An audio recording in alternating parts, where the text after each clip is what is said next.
Edgardo Balbuena Gómez, nacido en Sea.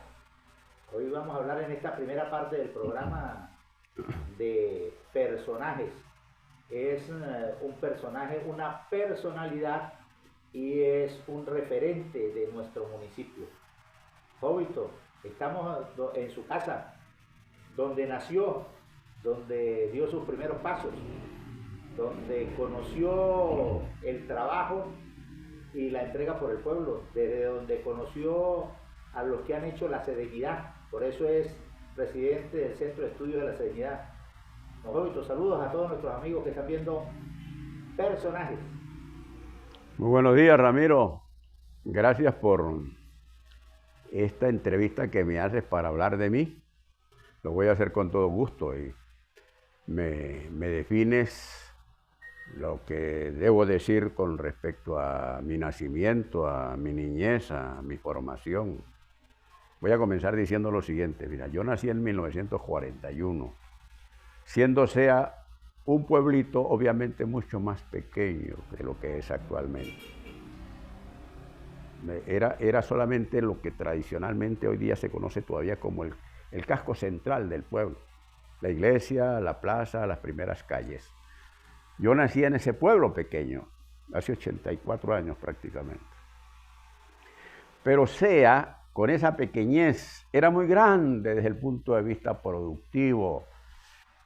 Sea era un gran productor de café y llegó a ser la tercera parroquia productor de café del estado Mérida. Lo que aquí la gente demostraba que era de trabajo, muy activa. Esta mañana se me ocurrió hacer unas fotografías del pueblo en soledad a las 8 de la mañana, ¿no?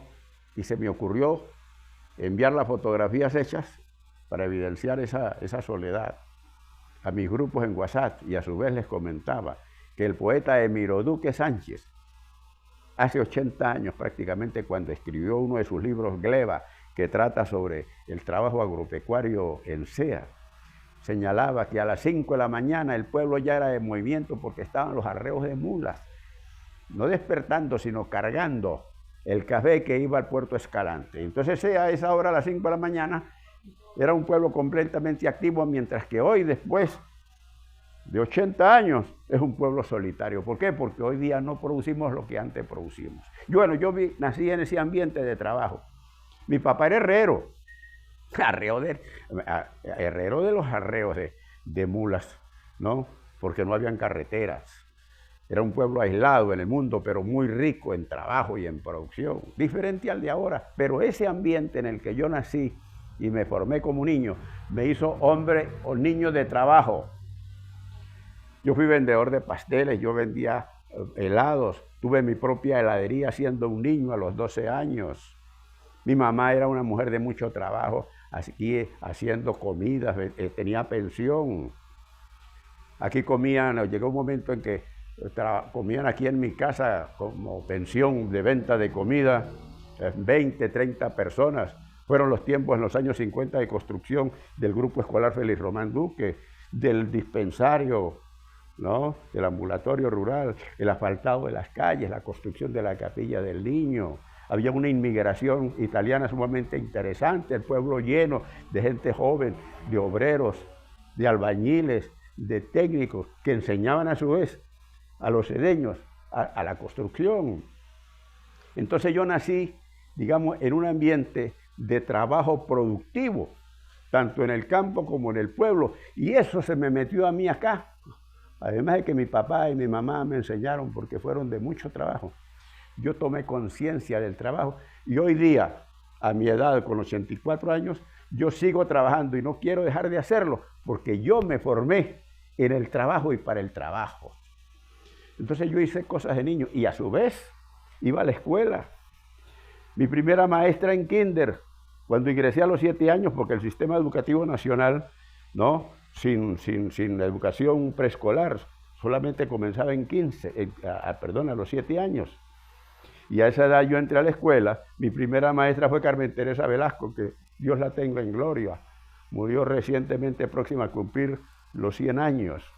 En 1948 yo entré a la escuela primaria que se llamó no recuerdo ahora el nombre, pero era una escuela que estaba frente a la Plaza Bolívar, ahí es lo que llaman La Casona, y era la escuela Fernández Peña. Mi maestra Carmen Teresa Velasco me enseñó a leer y escribir en kinder, y con ella estuve hasta el 4º grado, ya cuando existía la escuela aquí, frente a mi casa, el Grupo Escolar Félix Román Duque. Tuve una excelente maestra y se lo agradezco mucho. Aprendí a leer y a escribir bien.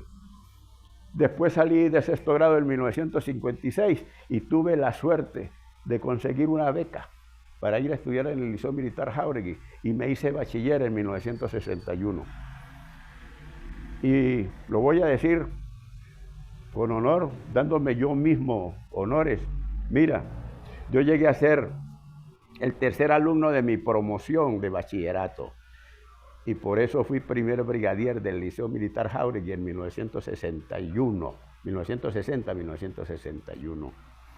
Y esos honores que tuve como estudiante, a Dios gracias, me permitió salir directamente becado a la Universidad de los Andes.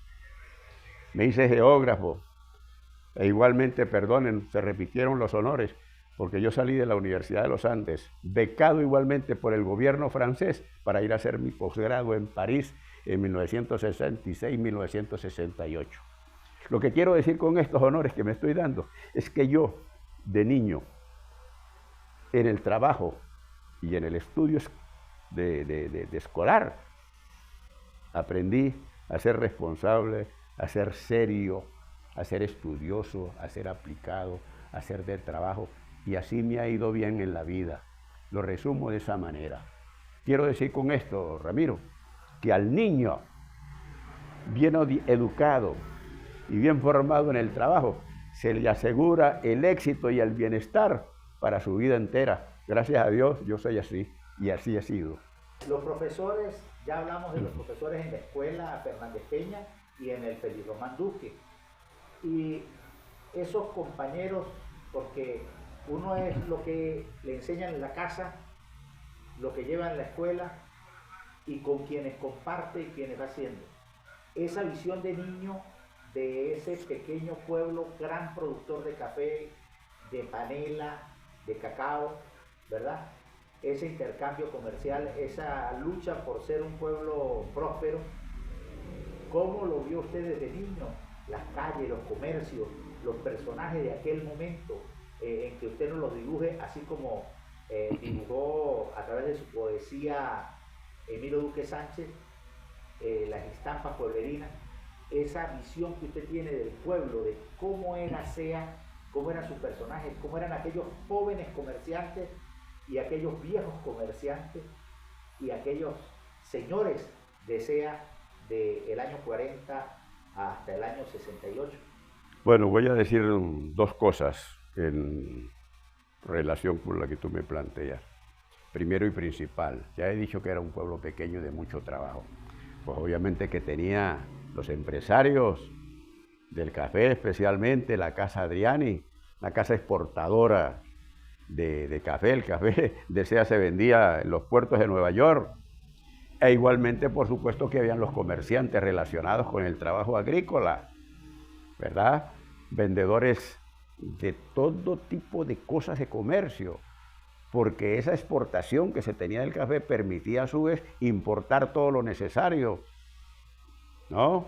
Marco Vinicio Salas, en uno de sus libros, En tierras por Murmoquena, que es uno de los libros primeros entregados, digamos, al costumbrismo y al quehacer sedeño, narra todos esos hechos. Yo de niño no te podía tener la apreciación y la visión que hoy tengo, pero lo puedo repetir con orgullo porque lo viví igualmente. SEA era un pueblo realmente activo.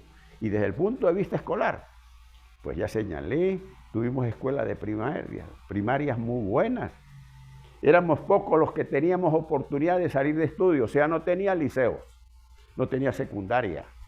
Lo tuvo desde 1911 con el colegio Félix Román Duque, pero ese colegio cerró en 1936. Nos quedamos sin oportunidad de estudio de secundaria. Aquí los pocos sedeños que pudimos salir a estudiar, teníamos que ir a Tovar, a Mérida, a San Cristóbal, a Caracas. A La Grita fui yo, donde de paso, por cierto, siempre hubo oportunidad de estudio para los sedeños.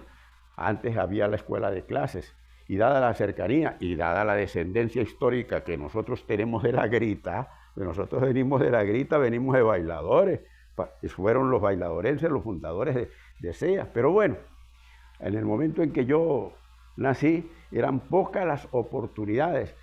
Cuando yo estudiaba en la Universidad de los Andes, habíamos 14 bachilleres sedeños. ¿Hijos de quién? Pues hijos de los comerciantes, hijos de los empresarios, hijos de los agricultores pudientes, los demás no. Yo soy hijo de pobres y ya dije que tuve oportunidad de estudiar porque gracias a Dios logré becas. Y yo respondí mediante la aplicación para lograr los grados. Era prácticamente la continuidad en los años 40, 50, que es mi época de niño y de adolescente, de la SEA de los años 10 o de los años 20, cuando los muchachos tenían la oportunidad de llegar a niveles de secundaria en el Colegio Félix Román Duque. Yo, gracias a Dios, tuve esa suerte. SEA volvió a tener oportunidad de capacitación en bachillerato cuando se fundó en 1961-60 el Colegio Rita Mora de Barrios y después en 1972-73 el Liceo José Ramón Vega. Pero pasamos años sin que los sedeños tuviéramos esa oportunidad. Gracias a Dios yo sí la tuve. Como estudioso de la geografía, ¿verdad? Luego, pero ¿cómo era la geografía sedeña en el centro poblado? Los pequeños comerciantes, o bueno, los comerciantes, ¿no? Porque las puertas se van abriendo, la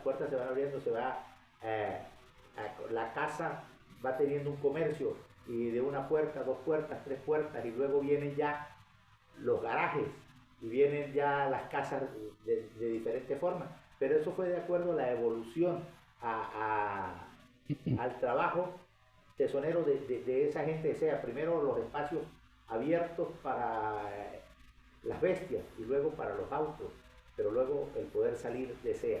Bueno, mira, si yo nací en 1941, en 1941-1942 se hace la primera carretera para SEA Tovar. Se abrió en esos años. Yo nací prácticamente con la carretera SEA Tovar. Eso significa que SEA carecía de vías de comunicación. Lo único que habían era caminos para mulas, para pie, caminos de recuas, caminos, al fin y al cabo, de campo. Entonces, pero la movilidad se hacía mediante bestias, a caballo. Y entonces SEA se llenaba de bestias y caballos los fines de semana, sábado y domingo, que eran los días de mercado, y que por supuesto venía la gente del campo a misa. Eran los días más dinámicos, sábado y domingo. Pero la movilidad era de trabajo, eran los campesinos que venían a mercadear, a disfrutar de su trabajo comprando lo necesario. Había movilidad, se comerciaba mucho con la tierra llana, que era lo mayor productor en plátanos, en carnes, en leches, en queso, en pescado. Aquí las bodegas vendían de todo. Había que vender, aquí habían hasta almacenes de telas, porque nos llegaban las telas, habían las sastrerías, habían las modistas. Mi papá era herrero, habían varias herrerías en el pueblo, la de don Graciliano Sandia fue muy famosa. La segunda éramos nosotros los Balbuena, porque mis tíos también eran herreros, y mi papá llegó a tener la herrería más grande del pueblo, y ahí era justamente de los arreos de mulas, de los Adriani, de los Velascos, de don Silvio Macei, de tantos otros finqueros, dueños de fincas y transportistas comerciantes, mandaban a herrar sus caballos. Y mi papá no solamente hacía casquillos, hacía frenos, hacía peros, todo lo de hierro para caballerías y para agricultura también se hacían. Y mi papá las vendía en San Simón, en Tovar, en Santa Cruz de Mora. Era algo próspero. La artesanía existía porque no tenían la competencia de la importación de lo que se necesitaba para vivienda y comida. Eso se hacía en las herrerías, se hacían en las carpinterías, se hacían en las talabarterías. Había curtiembre de cueros, se aprovechaban las materias primas del campo. Eso significa que había trabajo, habían panadería. Aquí se cita un empresario muy grande de esos tiempos, que fue Miguel Ángel Balbuena, por cierto, pariente. Tenía panadería, tenía, curtiembre, tenía talabarterías, tenía zapaterías, ¿no? Empleaba mucha gente, solamente un empresario. Entonces, este era un pueblo de movimiento, de trabajo. Digamos que éramos ricos en medio de la pobreza, nos destacábamos. Hoy día yo me lamento que no seamos los mismos. Nosotros estamos rodeados por municipios más productivos que nosotros. San Simón, La Tendida, El Vigía, Santa Cruz de Mora, Tovar, Huaraque, que está muy próximo, vecinos, todos, el entorno sedeño, son todos más productores que sea. Nosotros nos quedamos educando gente, formando gente, somos un centro de servicios educativos muy bueno, haciendo deporte también somos muy buenos, pero lamentablemente económicamente como productores no lo somos, entramos en otro ambiente, pero vamos a conseguir la oportunidad de volverlo a hacer, no por esperanza, sino porque se están dando las condiciones en el país para que logremos ser lo que antes fuimos. Tendremos nuevamente oportunidades, habrán más sedeños formados, más intelectuales, más escritores, pero tendremos igualmente nuevos empresarios, comerciantes, prosperidad, que el campesino se ufane de decir que vive bien de verdad. Eso es lo que queremos y en eso estamos.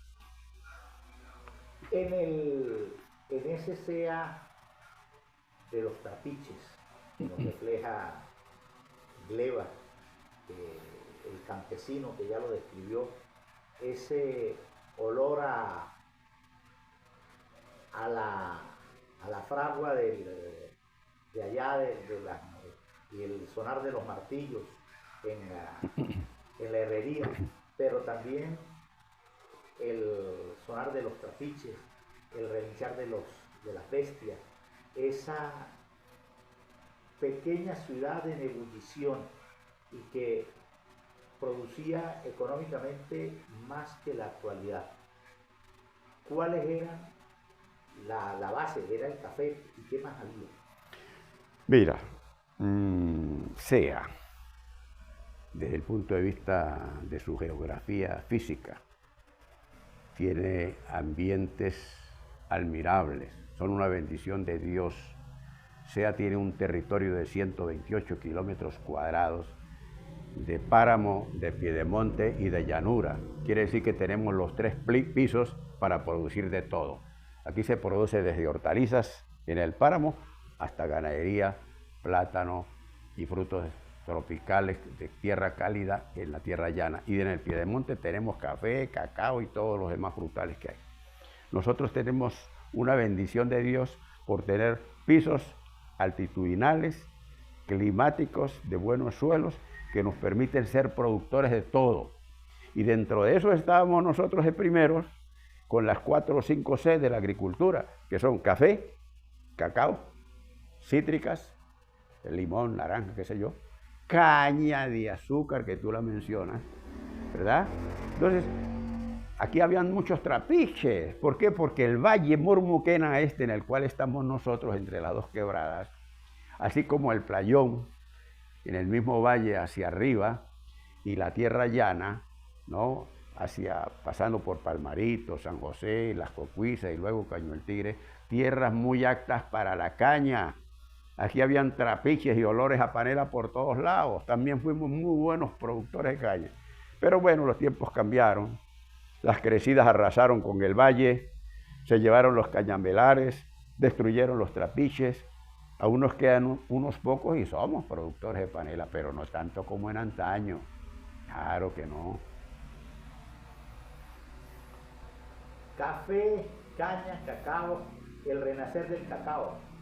En este momento, usted como productor del campo, la guanábana, la inversión, lo que viene, la producción de quesos importante que hay en todo el municipio, que además, bueno, y el descenso en la cítrica por la crisis.